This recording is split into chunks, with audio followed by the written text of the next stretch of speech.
తల్లులకు తొలి పూజ మేడారంలో వనదేవతల కొత్త గద్దెలు ప్రారంభించిన రేవంత్. కుటుంబ సభ్యులతో కలిసి మొక్కులు చెల్లింపు, మనవడితో కలిసి తల్లులకు తులాభారం బంగారం సమర్పణ, భక్తులను పలకరిస్తూ షేక్ హ్యాండ్. సీఎం మంత్రులు సహా అధికారులకు పట్టుబట్టలు పెట్టిన మంత్రి సీతక్క. సోమవారం మేడారంలో సమ్మక్క సారలమ్మలకు మనవడతో కలిసి తులాభారం ఇస్తున్న సీఎం రేవంత్ రెడ్డి. ఇన్సెట్లో తల్లులకు మొక్కుతున్న సీఎం రేవంత్. ఇక్కడ రేవంత్ రెడ్డి గారు ప్రజలకు చాలా దగ్గరగా మెసులుతున్నట్టున్న, ప్రజలను సంక్షేమం నుండి అభివృద్ధి నుండి పూర్తిగా నాశనం చేస్తున్నారు. ప్రజలకు పోయి సెకండ్లు ఇచ్చి, ప్రజలతోటి ఫోటోలు దిగి, ప్రజలను పలకరించినట్టు గ్రౌండ్ లెవెల్లో నేను ఉంటున్నా అని చెప్పే ప్రయత్నం చేస్తాను. ఇక్కడ ప్రజలు సంబరపడేలోపు తెలంగాణకు వ్యతిరేకమైన ప్రయత్నాలు చేస్తాను. తెలంగాణ ప్రజలు ఏమాత్రం హర్షించలేని కార్యక్రమాలకు శ్రీకారం చుడతాను. ఇప్పుడు గిది చూడాలి మీరు. దొరతనం, కేసీఆర్ దొరతనం అని అన్నాం కదా, అందరం అన్నాం. మరి గిదేం దొరతనం రేవంత్ రెడ్డి గారిది? ఈ దొరతనం చూడు, అసలు ఎవరు దొర అనేది ఇప్పుడు చెప్పాలి. అప్పుడు ఇది యాదాద్రి దగ్గర కావచ్చు, యాదగిరి గుట్ట దగ్గర కావచ్చు. ఇది వీళ్ళందరూ కుర్చీల మీద కూర్చున్నారు. ఉత్తమ్ కుమార్ రెడ్డి గారు, రేవంత్ రెడ్డి గారి భార్య గారు గీతారెడ్డి గారు, రేవంత్ రెడ్డి గారు, ఈయన కోమటిరెడ్డి వెంకటరెడ్డి గారు కింద, వీళ్ళందరేమో పై స్థానాల్లో కూర్చున్నారు. బట్టి విక్రమార్కను కింద కూర్చోబెట్టింది. ఇదొకటి. ఇప్పుడు రేవంత్ రెడ్డి గారి భార్యకి ఏం ప్రోటోకాల్ ఉన్నది? రేవంత్ రెడ్డి గారి భార్యగా ఆమెకు ప్రోటోకాల్ ఇచ్చింది. మరి డిప్యూటీ సీఎం కదా బట్టి విక్రమార్క గారు, ఆయనకు ప్రోటోకాల్ లేదా?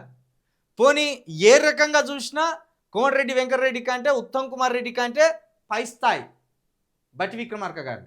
కానీ మరి బట్టి విక్రమార్క గారు మరి తన ఆత్మగౌరవాన్ని తగ్గించుకున్నాడని చెప్పాలా, లేకపోతే కనీసం వాళ్ళని ప్రశ్నించే ధైర్యం లేక ఆ రోజు కింద కూర్చున్నాడు అనుకోవాలా, ఎట్లా బాధపడాలో ఏమో అర్థమైతలేదు.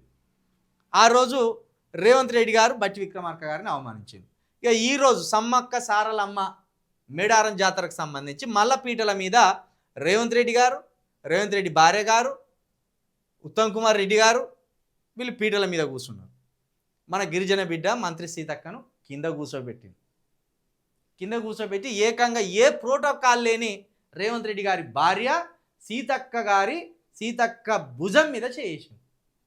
ఆఖరికి రేవంత్ రెడ్డి గారి మనవాడు బుడ్డపిల్లగాడు కూడా మంచిగా పీట మీద కూర్చున్నాడు.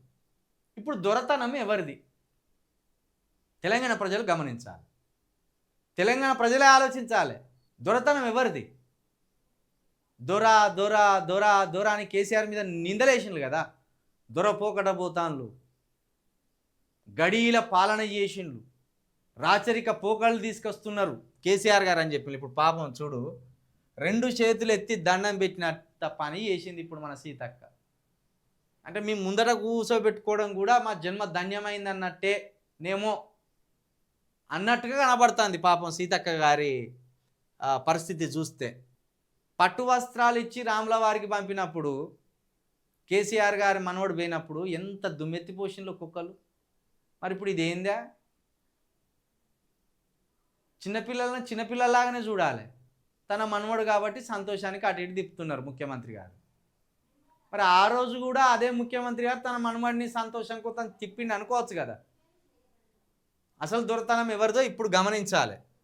వీళ్ళంతా కుర్చీలలో కూర్చొని మన గిరిజన బిడ్డను, మన ఎస్సీ బిడ్డను, దళితులను కింద కూర్చోబెట్టడం ఏ దొరతనానికి నిదర్శనం ఇది. వెలుమలు ఒక్కలే దొరలు కాదు, రెడ్డిలు కూడా దొరలే. రామచంద్ర రెడ్డి పాలకుర్తి దగ్గర ఉంటాడు, ఆయన మీదనే సాకలైలమ్మ గారు యుద్ధం చేసింది. కాబట్టి ఇక్కడ ఇప్పుడు అసలు సిసలు దొర రేవంత్ రెడ్డి గారే. కేసీఆర్ గారిని కండ్లలో పెట్టుకొని నిప్పులు పోసిండ్రు, ఒక్కొక్కళ్ళు నిప్పులు.